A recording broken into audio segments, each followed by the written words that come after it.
Good afternoon everyone, welcome to ই বেঙ্গল। আজকে আমরা প্রথমে কারেন্ট অ্যাফেয়ার্স ক্লাসে যেটা রিভিশন করি সেই রিভিশনটা করব, ঠিক আছে? তারপরে আমরা 18 তারিখের কারেন্ট অ্যাফেয়ার্সগুলো আলোচনা করব, 18 মে।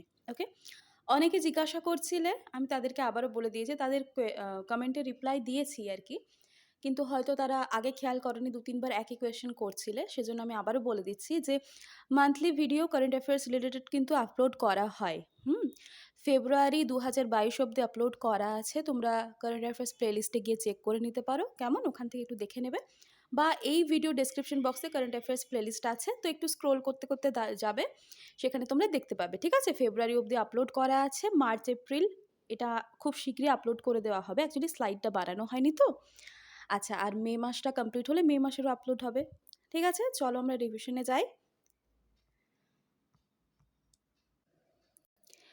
তোমাদের এক্ষেত্রে দুটো প্রশ্ন কোয়েশ্চেন আকারে আর কি রাখা আছে কারেন্ট অ্যাফেয়ার্স রিলেটেড, এবং বাকিগুলো স্লাইড হিসেবে রয়েছে, ঠিক আছে? তো চলো আমরা রিভিশন শুরু করি, 10 সেকেন্ড করে সময় পাবে আনসার করার। প্রথমে আমরা যেটা দেখবো, যে স্লাইড না, সিকিম কিন্তু তার যে 47তম স্টেটহুড ডে এটা সেলিব্রেট করলো কত তারিখে? 16ই মে। 1975 সালে সিকিম একটা ফুল ফ্লেজড স্টেট হিসেবে আত্মপ্রকাশ করে, তোমরা জানো সবাই। নেক্সট, এইটা তোমরা আনসার করো। আমরা তো গতকালের ক্লাসে পুরো ডিটেলসে এক্সপ্লেইন করেছি, ডিসকাশন করেছি অ্যাকচুয়ালি, তো আজকে জাস্ট ওয়ান লাইনার হিসেবে আমরা জানবো। তো এটা আনসার করো, কি হবে? Which country has one the Thomas cup title 2022? কোন দেশ এই থমাস কাপ যে টাইটেল 2022 সেটা জিতেছে? আনসার করো, কি হবে? ইন্ডিয়া, ইন্দোনেশিয়া, চায়না নাকি ডেনমার্ক? সঠিক উত্তর কি হবে? সঠিক উত্তর হবে ইন্ডিয়া। ইন্ডিয়া ইন্দোনেশিয়াকে হারিয়ে কিন্তু এই থমাস কাপ জিতেছে। ওকে, ডিটেলস আমরা এখানে দেখেছিলাম। আর তোমাদের কাছে আমি যে প্রশ্নটা রাখি, যে থমাস কাপ কোন গেমের সাথে রিলেটেড? কি হবে বলো আনসার? কি হবে? একদম ঠিক, ব্যাডমিন্টন হবে, ঠিক আছে? চলো next, Czech Republic has been approved to replace Russia on the UN Human Rights Council. UN Human Rights Council কে যে রাশিয়া মানে কাউন্সিলে আর কি রাশিয়াকে রিপ্লেস করবে চেক রিপাবলিক, সেটা কিন্তু অ্যাপ্রুভ হয়ে গেছে। নেক্সট, এই কোয়েশ্চেনটার আনসার করো। The world's longest pedestrian suspension bridge just open in the, তাহলে বিশ্বের সব থেকে লম্বা দীর্ঘ আর কি পদচারী ঝুলন্ত সেতু, পেডেস্ট্রিয়ান সাসপেনশন ব্রিজ, একদম বাংলা করে দিলাম, তো এটা কোথায় ওপেন করা হয়েছে? চেক রিপাবলিক, কাতার নাকি ইন্ডিয়া নাকি মায়ানমার? কি হবে রাইট আনসার? রাইট আনসার হচ্ছে অপশন 1, চেক রিপাবলিক, তাই তো? ওকে, গুড, ভেরি গুড। চলো এবারে জাস্ট ওয়ান লাইনারগুলো আমরা একটু দেখে নিই না। ইউনাইটেড আরব এমিরেটসের এখন নতুন প্রেসিডেন্ট কে হয়েছে, নতুন রাষ্ট্রপতি কে হয়েছেন? শেখ মোহাম্মদ বিন জায়েদ অল নাহায়ান, ঠিক আছে? শেখ মোহাম্মদ বিন জায়েদ অল নাহায়ান হয়েছেন ইউনাইটেড আরব এমিরেটস বা সংযুক্ত আরব আমির শাহের রাষ্ট্রপতি, ঠিক আছে? নেক্সট, ওয়ার্ল্ড হাইপারটেনশন ডে হচ্ছে 17ই মে। 2022-এর রেসপেক্টের থিম কি? Measure your blood pressure accurately, control it, live longer, ঠিক আছে? World telecommunication and information society day, তাহলে এটা কবে? এটাও হচ্ছে ওই 17ই মে, ঠিক আছে? এটা কেন সেলিব্রেট করা হয় বলেছি, যে information and communication technology related বিভিন্ন কারণে আর কি। তো 2022-এর থিমটা তোমরা খেয়াল রাখবে, digital technologies for older persons and healthy ageing, ঠিক আছে? নেক্সট, যেটা তোমাদের খেয়াল রাখতে হবে, যে সম্প্রতি রমাকান্ত শুক্লা উনি কিন্তু মারা গেছেন। তো প্রশ্ন আসতে পারে উনি কোন ক্ষেত্রের সঙ্গে বা কোন ফিল্ডের সঙ্গে যুক্ত ছিলেন? উনি বেসিক্যালি লিটারেচার বা সাহিত্যের সঙ্গে যুক্ত ছিলেন, হিন্দি সাহিত্য, সংস্কৃত সাহিত্যের সঙ্গে যুক্ত, বা লেখক হিসেবেও কিন্তু প্রশ্ন আসতে পারে, কেমন? ওকে, তো এবারে চলো আমরা 18 তারিখের কারেন্ট অ্যাফেয়ার্সগুলো পড়ি। ওকে, দেখো 18ই মে, 18ই মে হচ্ছে world AIDS vaccine day, world AIDS vaccine day. আর তার সাথে আরও একটা ডে হচ্ছে ইন্টারন্যাশনাল মিউজিয়াম ডে, এটা লাস্টের দিকে আছে, ইন্টারন্যাশনাল মিউজিয়াম ডে নিয়ে আর কি, এবং থিমটা বোধহয় মেনশন করা আছে, ঠিক আছে? তো ওয়ার্ল্ডস এইডস ভ্যাকসিন ডে আর ইন্টারন্যাশনাল মিউজিয়াম ডে হচ্ছে 18ই মে। আচ্ছা, এখানে একটা জিনিস খেয়াল করবে, এটা কিন্তু এর সাথে রিলেটেড কারেন্ট অ্যাফেয়ার্স নয়, ঠিক আছে? তো এটা এমনি আলাদা কারেন্ট অ্যাফেয়ার্স, যে মঙ্কি পক্স, ঠিক আছে? মঙ্কি পক্স তো বিভিন্ন ভ্যারাইটিস রয়েছে, তো মঙ্কি পক্স যে কেসটা সেটা কিন্তু ইংল্যান্ডে ফাউন্ড হয়েছে, তো এখানে কিন্তু কনফার্মেশন হয়েছে। কারেন্টলি 7 জনকে কনফার্মেশন দেওয়া হয়েছে, তাদের হচ্ছে মাঙ্কি পক্স কেস অ্যারাইজ করছে। তো 6 মে থেকে 15 মে অবধি যে সার্ভে হয়েছে, ডায়াগনোসিস হয়েছে, সেখানে কিন্তু ইংল্যান্ডে 7 জনকে কনফার্ম করা হয়েছে যে মাঙ্কি পক্স হয়েছে। তাহলে তোমাদের কীরকম প্রশ্ন আসতে পারে যে প্রথম মাঙ্কি পক্স হয়েছে কোন দেশে, এটা খবর সূত্রে আমরা পাই না ইংল্যান্ড, বা তোমাদের ইউকে হিসেবেও থাকতে পারে, ঠিক আছে, ইউনাইটেড কিংডম, ওকে, ইংল্যান্ড। ক্লিয়ার? নেক্সট যাই। এই দুটো কিন্তু আলাদা কারেন্ট অ্যাফেয়ার্স, হ্যাঁ, দুটোই কিন্তু আলাদা, জাস্ট বুলেটিন করে লেখা আছে। নেক্সট দেখো কারেন্ট অ্যাফেয়ার্স কি আছে। RailTel RailTel introduced PM-WANI based access to its wifi at 100 railway station. ঠিক আছে, রেলটেল সম্প্রতি PM-WANI যে বেস্ট একটা বেসিসে আর কি একটা ওয়াইফাই অ্যাক্সেস চালু করছে। এখন অবধি কতগুলো স্টেশনে হয়েছে না, 100টি স্টেশনে হয়েছে। PM-WANI বলতে কি বলতো, এর ফুল ফর্মটা কি এখানে লেখা আছে? হ্যাঁ, লেখা আছে, দেখো, prime minister wifi access network interface. Prime minister wifi access network interface, এর ফুল ফর্মটা খেয়াল রাখবে, কেমন? এই যে যোজনাটা, এটা 2020 নাগাদ চালু হয়েছিল। এর মূল লক্ষ্যটা কি ছিল বলো তো, যে সব জায়গায় যে রেলওয়ে স্টেশনগুলো আছে সেখানে ওয়াইফাই পরিষেবা দিতে পারে যাতে, ঠিক আছে। তো এটা এখনো পর্যন্ত 2022 সালের মে মাস অবধি টোটাল 22টা স্টেটে, 22টা রাজ্যে কিন্তু এই ওয়াইফাই সুবিধা, মানে 100টা স্টেশনে এই ওয়াইফাই সুবিধা প্রদান করা সম্ভব হয়েছে। এবং এই যে ওয়াইফাই, এটা কিন্তু অ্যাক্সেস করতে গেলে একটা মোবাইল অ্যাপ বা অ্যান্ড্রয়েড অ্যাপ্লিকেশন কিন্তু ইনস্টল করতে হবে বা ডাউনলোড করতে হবে। সেটার নাম হচ্ছে ওয়াই ডট, কেমন, ওয়াই ডট, ওকে। আচ্ছা, এখানে যেটা বলা আছে আর একটা এক্সট্রা, সেটা হচ্ছে the software was created in close collaboration with C DOT. C ডটের সাথে একটা কোলাবোরেশনে এই সফটওয়্যারটা কিন্তু ইনভেন্ট করা হয়েছে বা ক্রিয়েট করা হয়েছে, যার জন্য এবং এই যে ওয়াইফাই অ্যাক্সেসটা পেতে গেলে এই ওয়াই ডট বলে যে অনলাইন অ্যাপ্লিকেশনটা, সেটাকে কিন্তু ইনস্টল করতে হবে, কেমন। এটা 100টা স্টেশনে এখনও অবধি পরিষেবাটা দেওয়া গেছে, কেমন। চলো নেক্সট কারেন্ট অ্যাফেয়ার্স দেখো।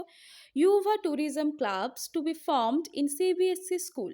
তাহলে সম্প্রতি তোমাদের জিজ্ঞাসা করতে পারি যে সম্প্রতি যে ইউভা ট্যুরিজম ক্লাব, সেটা কোন সংস্থা আর কি তৈরি করার সিদ্ধান্ত নিয়েছে না, সিবিএসসি, ঠিক আছে, সিবিএসসি বোর্ডে যে স্কুল, সিবিএসসি স্কুল, মানে সিবিএসসি এই সিদ্ধান্তটা নিয়েছে না ইউভা ট্যুরিজম ক্লাব তারা তৈরি করবে, ঠিক আছে। এই যে ক্লাবটা কেন তৈরি করবে আমি একটু বলে দিই বুলেটিন, তারপরে বাংলায় বলে দিচ্ছি। না, the purpose of starting tourism clubs is to nurture and develop young ambassadors of Indian tourism who would become aware of tourism possibilities in India, appreciate our rich cultural heritage, and develop an interest and passion for tourism.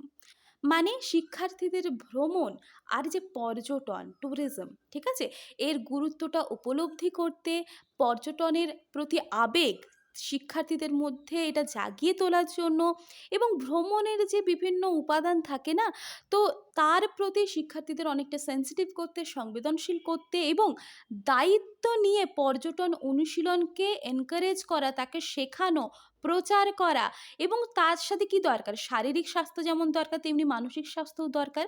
তো basically এই সমস্ত বিষয়গুলো উন্নতি করার জন্যই কিন্তু এই tourism ক্লাবটা organise করা হচ্ছে বা তৈরি করা হচ্ছে, ফর্মেশন করা হচ্ছে। কে করছে না, সিবিএসসি করছে, ঠিক আছে, সিবিএসসি স্কুলে এগুলো হবে, কেমন। তো এই যে central board of secondary education, CBSE, এই উদ্যোগকে সমর্থন করতে আরও কে এগিয়ে এসছে বলো তো, এগিয়ে এসছে যুব tourism club, Yuva tourism club কিন্তু এগিয়ে এসেছে, এটা কিন্তু খেয়াল রাখবে, ওকে, সিবিএসসি স্কুলস। চলো নেক্সট কারেন্ট অ্যাফেয়ার্সে যাই। RBI imposed ₹59 lakh penalty on KEB Hana bank.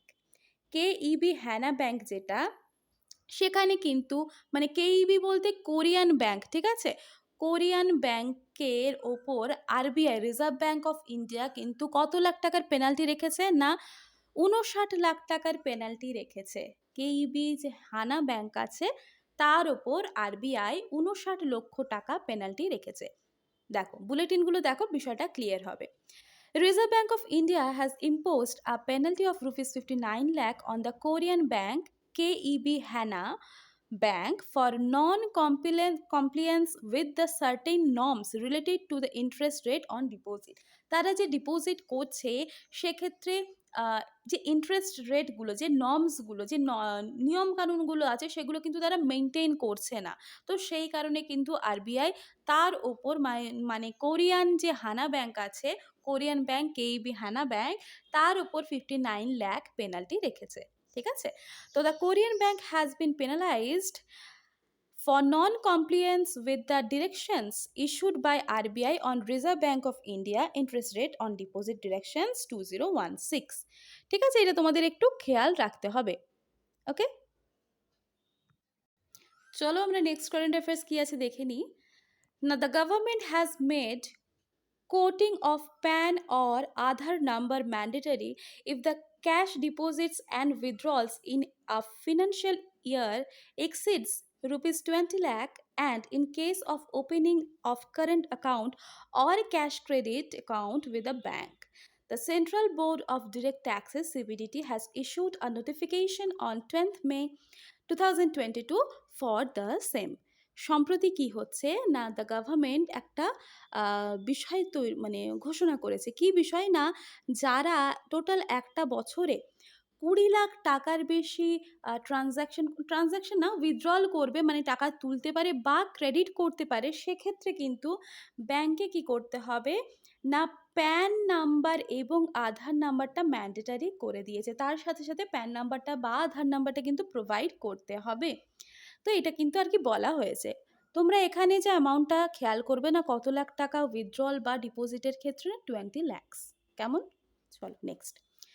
India won 14 medals in Archery Asia Cup 2022 stage 2। তাহলে ভারত কিন্তু সম্প্রতি এই যে 2022-এর যে আর্চারি এশিয়া কাপ 2022-এর স্টেজ 2, সেখানে কিন্তু ভারত কি জিতলো, কটা মেডেল জিতলো না, 14টা মেডেল জিতলো। ওকে, সুতরাং এটা তোমাদের খেয়াল রাখতে হবে। চলো দেখো, India আর্চার্স wrapped up highly successful Asia Cup 2022 Stage 2 campaign in Sulaymaniyah, Iraq with a total of 14 medals। কটা মেডেল খেয়াল রাখবে না, 14টা মেডেল। ঠিক আছে, আর্চারি এশিয়া কাপ 2022 স্টেজ 2, যেখানে 8টা গোল্ড আছে, আমি এখানে লিখে দিচ্ছি, হ্যাঁ, 8টা গোল্ড। ওকে, আচ্ছা 4টে কি আছে, 4টে আছে সিলভার। আচ্ছা, কটা ব্রোঞ্জ আছে, 2টো আছে ব্রোঞ্জ। 8 4 12 2 14, gold silver bronze, 8 4 2। ঠিক আছে, অর্ধেক অর্ধেক হচ্ছে, এইভাবে মনে রাখতে পারো। Okay, the Indian team of women archers Praneeth Kaur, Aditi Swami and Sakshi Chowdhury has won India's first gold medal of the continental meet after defeating Kazakhstan in Iraq. ঠিক আছে, এবং এখানে তোমাদের বিভিন্ন যে ক্যাটাগরি ওয়াইজ ভাগ করা আছে, কে কি জিতেছেন সেটা মেনশন করা আছে। উইমেন্স টিম কম্পাউন্ড গোল্ড জিতেছেন কে কে, সাক্ষী চৌধুরী, প্রণীত কৌর অ্যান্ড অদিতি গোপীচন্দ স্বামী। নেক্সট মেন্স টিম যে কম্পাউন্ড গোল্ড কে কে জিতেছেন, ঋষভ যাদব, প্রথমেশ ফিউজ এবং প্রমথেশ জাওকর। দেখো অনেক কিছু নাম আছে, তোমরা এগুলো একটু দেখে নেবে। তোমরা এই ক্ষেত্রে কি খেয়াল রাখবে বলো তো, না কতগুলো মেডেল জিতেছে ইন্ডিয়া, না 14টা মেডেল জিতেছে। কেমন? তার মধ্যে 8টা গোল্ড, 4টে সিলভার, 2টো ব্রোঞ্জ, 8 4 2, এইভাবে 2 2 করে ভাগ হচ্ছে। ওকে, ইরাকে হয়েছে। নেক্সট দেখো কি আছে, south Korea one the ইউবার cup বা উবের কাপ 2022 ডিফিটিং চায়না। তাহলে সাউথ কোরিয়া কিন্তু এই যে উবের কাপ যেটা 2022, সেটা কিন্তু জিতলো। ওকে, কাকে হারিয়ে না, চায়নাকে হারিয়ে। After a thrilling final at the impact arena in Bangkok, Thailand, Korea stunned defending champions China to capture their second Uber Cup title। তাহলে দক্ষিণ কোরিয়া কিন্তু চীনকে হারিয়ে এই খেতাব পেল। তো এই নিয়ে মোট কবার সাউথ কোরিয়া পেল না, 2বার। ঠিক আছে, উবের কাপ কি রিলেটেড, এটা বলো তোমরা কি রিলেটেড, এটা উবের কাপ ব্যাডমিন্টন রিলেটেড, তাই তো। 2022 সালের উবের কাপ কোথায় হয়েছিল, থাইল্যান্ড ব্যাংকক। ঠিক আছে, এটা 29তম সংস্করণ। ঠিক আছে, 29th এডিশন হচ্ছে এটা। এবং তোমাদের যদি প্রশ্ন করা হয় সব থেকে বেশি উবের কাপ কে জিতেছে, দেখো সাউথ কোরিয়া এই নিয়ে 2বার জিতলো, কিন্তু সব থেকে বেশি চীন জিতেছে। কবার জিতেছে, এনি গেসেস? 15বার। ঠিক আছে, ওকে। আচ্ছা, এখানে একটা বিষয় তোমাদের বলে দিই যে ২০২৪ সালে তোমাদের যদি জিজ্ঞাসা করে, এটা তো হয়ে গেল ২০২২ এর থাইল্যান্ডে হলো ব্যাংককে। ২০২৪ এ যদি জিজ্ঞাসা করে কোথায় হবে? না, এটা চায়নাতে হবে, চীনে হবে, ঠিক আছে? আর ২০২০ টাও কিন্তু চীনে হয়ে গেছে, ঠিক আছে? ২০ টাও চীনে হয়ে গেছে। কেমন? ওকে, ক্লিয়ার? আর তোমাদের একটা কারেন্ট অ্যাফেয়ার্স তোমরা করেছো কিছুদিন আগে যে সাউথ কোরিয়ার যে প্রেসিডেন্ট কে নিযুক্ত হয়েছেন? ইয়ন সুক ইয়ল। নামটা লিখে দেবো? ইয়ন সুক ইয়ল, ইনি কি সাউথ কোরিয়ার প্রেসিডেন্ট নির্বাচিত হয়েছেন। ওকে, ক্লিয়ার? চলো next. At CFSL in Hyderabad, Amit Shah inaugurates the National Cyber Forensic Laboratory. তাহলে সম্প্রতি ন্যাশনাল সাইবার ফরেন্সিক ল্যাবরেটরি এটা কোথায় উদ্বোধন করা হলো? না, হায়দ্রাবাদে উদ্বোধন করা হলো। ওকে, দেখো, Home Minister Amit Shah launched the National Cyber Forensic Laboratory on the premises of the Central Forensic Science Laboratory CFSL in Hyderabad. সুতরাং হায়দ্রাবাদে, এটা খেয়াল রাখবে, কেমন? The NCFL plans to expedite the resolution of cybercrime cases in the country. যে cyber crime কেসগুলো আছে সেগুলোকে কমিয়ে রাখতে চাইছে বা সে সম্পর্কে অ্যাওয়ার রাখতে চাইছে, সেই কারণে এটা আর কি তৈরি করছে। তো the ministry of home affairs approve the establishment of the NCFL for the evidentiary purposes in the CFSL Hyderabad in December 2021। তাহলে ন্যাশনাল সাইবার ফরেন্সিক যে ল্যাব সেটা কোথায় তৈরি হচ্ছে? At CFSL in Hyderabad. কেমন? Clear? Centre forensic science laboratory in Hyderabad.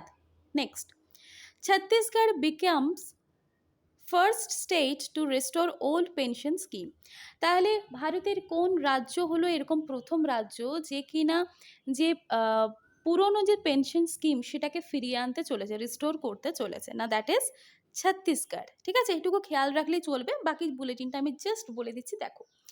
In his budget statement, Chhattisgarh Chief Minister Bhupesh Baghel announced the government's plan to revert to its old pension scheme OPS for state employees and quadruple the monthly MLA local area development money. মানে basically বলছে যে ছত্তিশগড় হচ্ছে ওই যে old যে pension স্কিমটা ছিল সেটাকে কিন্তু আবার ফিরিয়ে আনতে চলেছে ভারতের প্রথম রাজ্য হিসেবে। ঠিক আছে, তো over 3 lakh individuals who started work after 1st January 2004 will profit from the change. তাহলে 2004-এর 1 জানুয়ারির আগে যারা কিন্তু এই চাকরিতে যোগদান করেছিলেন বিভিন্ন চাকরিতে, তো সেরকম 3 লক্ষ ইন্ডিভিজুয়ালস এই প্রফিটটা পাবে। কিন্তু এই প্রফিটটা যারা অল ইন্ডিয়া সার্ভিসে আছে যেরকম আইএএস আইপিএস, ওনারা কিন্তু এই প্রফিটটা পাবেন না। বুঝতে পারছো? ইনি আর কিছু বলার নেই। আচ্ছা, ছত্তিশগড় চিফ মিনিস্টারকে Bhupesh Baghel. Next, the archaeological survey of India ASI, তোমরা হিস্ট্রিতে পড়েছো তো যখন হরপ্পা মহেঞ্জোদারোর খনন কার্য হয়, তাই তো? মার্শাল, তাই না? John Marshall. যাই হোক, তো the archaeological survey of India is conducting new excavations in and around the 7,000-year-old planned Harappan city in Harappan Rakhigarhi. হরপ্পায় কি ভারতে অবস্থিত সব থেকে বড় হরপ্পান সাইট কি? রাখিগারহি। ইভেন রাখিগারহি না এমনিতেও একটা বড় সাইট, ঠিক আছে, which will be completed by the end of May. তো এএসআই কিন্তু একটা নতুন খনন কার্য চালাচ্ছে রাখিগারহিতে। ঠিক আছে, তোমাদের প্রশ্ন আসতে পারে যে রাখিগারহি এটা কোন স্টেটে রয়েছে? ঠিক আছে, বলো এটা কোন স্টেটে রয়েছে রাখিগারহি? তাহলে রাখিগারহি কোন জেলায় রয়েছে? কোন রাজ্যে রাখিগারহি? হরিয়ানাতে রয়েছে, হিসার জেলাতে। ঠিক আছে, হরিয়ানার হিসার জেলায়। তো Haryana is famous across the world for the Harappan civilization. The excavation and study at Rakhigarhi so far revealed that this place once housed a planned city made with better engineering. ঠিক আছে, তো এই নিউজটা নিয়ে আসার কারণ হচ্ছে তোমাদেরকে জানানো যে তোমরা ইতিহাসে যেটা পড়ছো অ্যানসেন্ট হিস্ট্রিতে সিন্ধু সভ্যতা, হরপ্পান সভ্যতা, সেখানে তোমরা রাখিগারহির নাম পেয়েছো। তো এখানে কিন্তু আবার খনন কার্য আরম্ভ হয়েছে। ঠিক আছে, আচ্ছা দেখো, as per announcement made by the central government in the union budget 2020-21, 2020-21 যে সেন্ট্রাল বাজেটটা পেশ করা হয়েছে, তো এখানে দেখো কি বলা আছে, this place will be developed as one of the 5 best iconic places 5টা যদি আমরা বিশ্বের 5টে আইকনিক প্লেসের কথা বলি, তাহলে কিন্তু এই রাখিগারহি যে জায়গাটা সেটা এই 5টে জায়গার মধ্যে একটা জায়গা হতে চলেছে। ঠিক আছে? For which excavation started on February 24, 2022. তাহলে এক্ষুনি যেটা বললাম না, বিশ্বব্যাপী যে 5টা আইকনিক প্লেসকে ডেভেলপ করার কথা ভাবা হয়েছে ইউনিয়ন বাজেটে, যেটা পেশ করা হয়েছে, সেখানে কিন্তু ওই 5টা জায়গার মধ্যে রাখিগারহি রয়েছে এবং সেই কারণেই ওখানে এক্সকাভেশন খনন কার্য কিন্তু হচ্ছে। চলো নেক্সট দেখে নাও। এই স্লাইডটা হলেই খুব সম্ভবত আমাদের আরেকটা স্লাইড আছে, তাহলেই কমপ্লিট হয়ে যাবে। ঠিক আছে? আচ্ছা, ইন্টারন্যাশনাল মিউজিয়াম ডে যেটা আমরা আজকের কারেন্ট অ্যাফেয়ার্স পড়ার সময়ই দেখেছিলাম না, সেটা হচ্ছে 18ই মে এবং তোমাদের বলেছিলাম থিমটা পরে আছে। তো 2022-এর রেসপেক্টে থিমটা কি? The power of museums.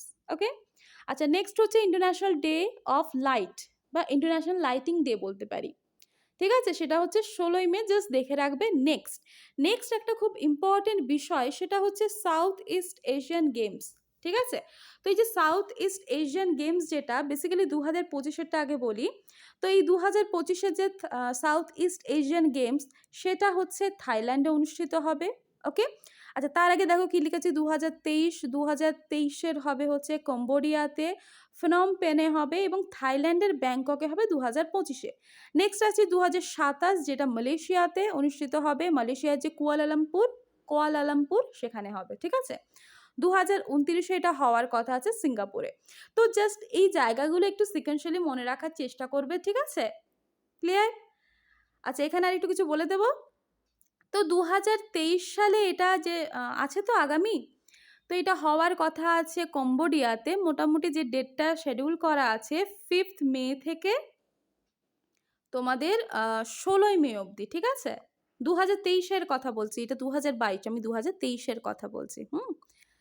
আরেকটা যেটা 2021 সালে এটা হওয়ার কথা ছিল কোথায়, ভিয়েতনামে যে হ্যানয় বলে জায়গা আছে, ওই হ্যানয়ে হওয়ার কথা ছিল 2021। আমি কি লিখে দেবো ভিয়েতনাম? ঠিক আছে, শুধু ভিয়েতনাম লিখে দিচ্ছি। সাউথ ইস্ট এশিয়ান গেমস ভিয়েতনামে হওয়ার কথা ছিল, কিন্তু এখানটা একটু মুছে দিয়ে দাঁড়াও, ভিয়েতনাম। ওকে, কিন্তু করোনা ভাইরাসের যে একটা বেশ প্যান্ডেমিক সিচুয়েশন, যে প্রাদুর্ভাব দেখা গেছিল, সেই কারণে এটা 2022 সালে অনুষ্ঠিত হচ্ছে। 2022-এর 12ই মে থেকে 23শে মে অনুষ্ঠিত হচ্ছে, ভিয়েতনামের হ্যানয়তেই হচ্ছে। ওকে, ডেটটা জাস্ট শিফট করে গেছে। তো 2021-এর এটা হচ্ছে তোমার 31st এডিশন, 31তম এডিশন। এর মোটোটা একটু লিখে রাখতে পারো তোমরা, কেমন?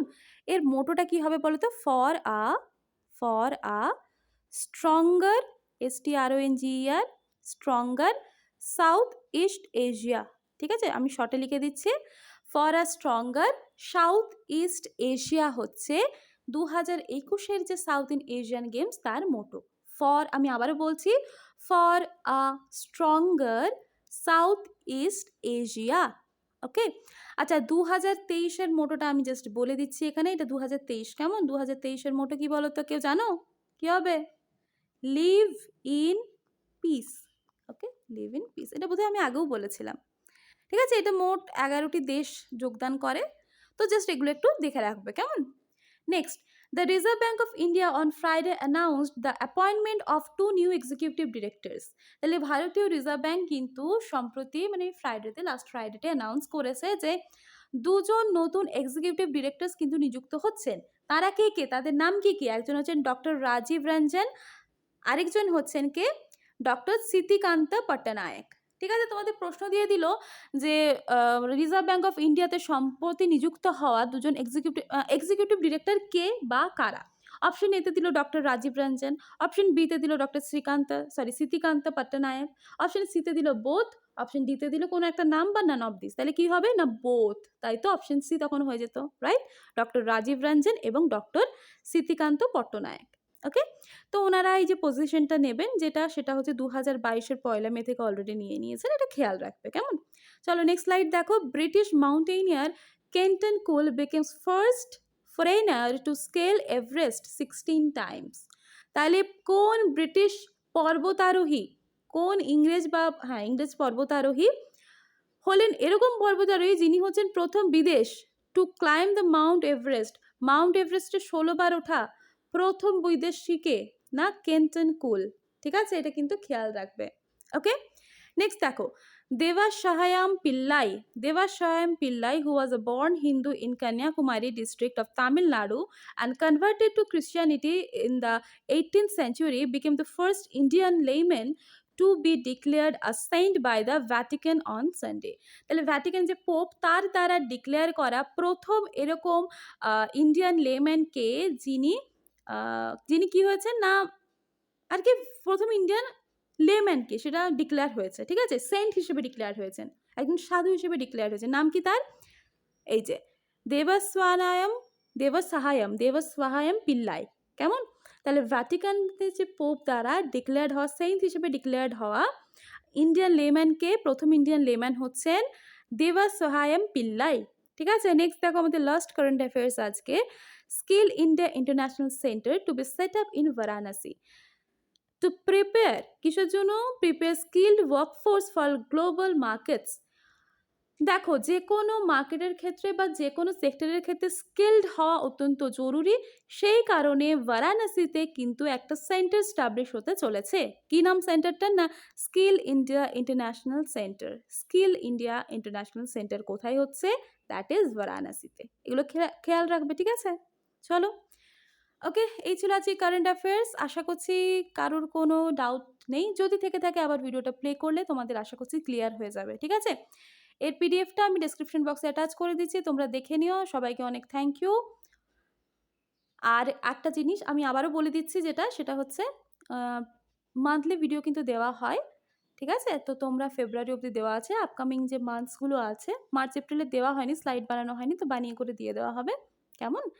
আর তোমরা পড়তে থাকো ভালো করে। তাহলে এন্ড করলাম, টাটা সবাইকে, টেক কেয়ার।